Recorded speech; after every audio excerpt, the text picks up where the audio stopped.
मनु शत्रुपा जी की कथा। स्वयंभुव मनु और उनकी पत्नी शत्रुपा, जिनसे मनुष्यों की यह अनुपम सृष्टि हुई, इन्होंने भी एक बार घोर तप किया है।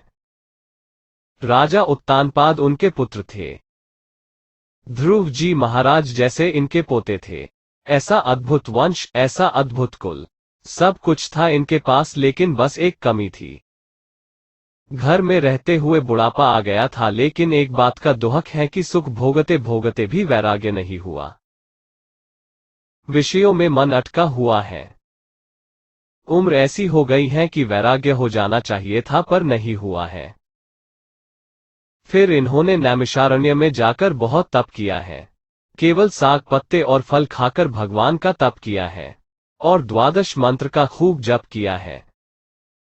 इनका शरीर तप करते करते सूख गया है, लेकिन तप में लीन है। इस प्रकार जल का आहार करके तप करते 6000 वर्ष बीत गए। फिर 7000 वर्ष वे वायु के आधार पर रहे।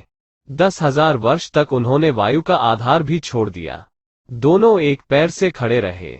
उनका अपार तप देखकर ब्रह्मा, विष्णु और शिवजी कई बार मनुजी के पास आए और अनेक प्रकार के प्रलोभन दिए हैं, लेकिन इन्होंने आंखें तक नहीं खोली हैं। जब किसी के प्रलोभन से इनका मन नहीं डोला, तो भगवान की गंभीर आकाशवाणी हुई है, वर मांगो, वर मांगो। ये वाणी बहुत अद्भुत है। मुर्दे को भी जिला देने वाली यह सुंदर वाणी कानों के छेदों से होकर जब हृदय में आई, तब राजा रानी के शरीर ऐसे सुंदर और हृष्ट पुष्ट हो गए, मानो अभी घर से आए हैं।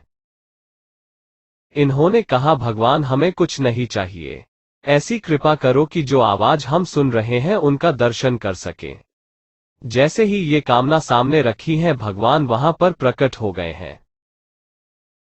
भगवान जी दिव्य रूप में प्रकट हो गए हैं और युगल स्वरूप में प्रकट हुए हैं।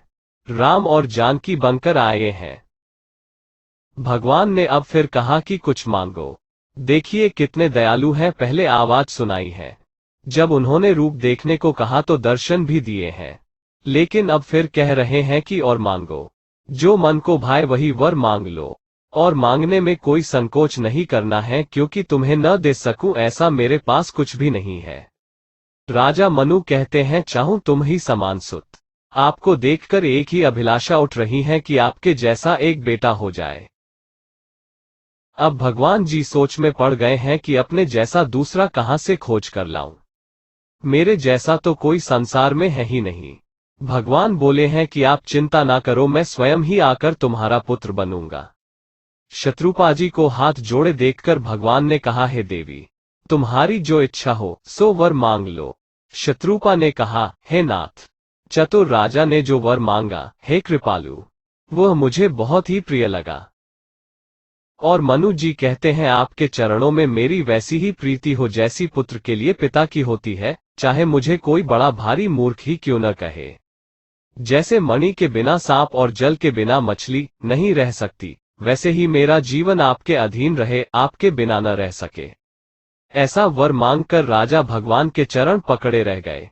तब दया के निधान भगवान ने कहा, ऐसा ही हो। अब तुम मेरी आज्ञा मानकर देवराज इंद्र की राजधानी अमरावती में जाकर वास करो। हे तात, वहां स्वर्ग के बहुत से भोग भोग कर कुछ काल बीत जाने पर तुम अवध के राजा दशरथ बनोगे। तब मैं तुम्हारा पुत्र राम बनकर आऊंगा। इस प्रकार मैं तुम्हारी अभिलाषा पूरी करूंगा। मेरा प्रण सत्य है, सत्य है, सत्य है। कृपानिधान भगवान बार बार ऐसा कहकर अंतर्धान हो गए।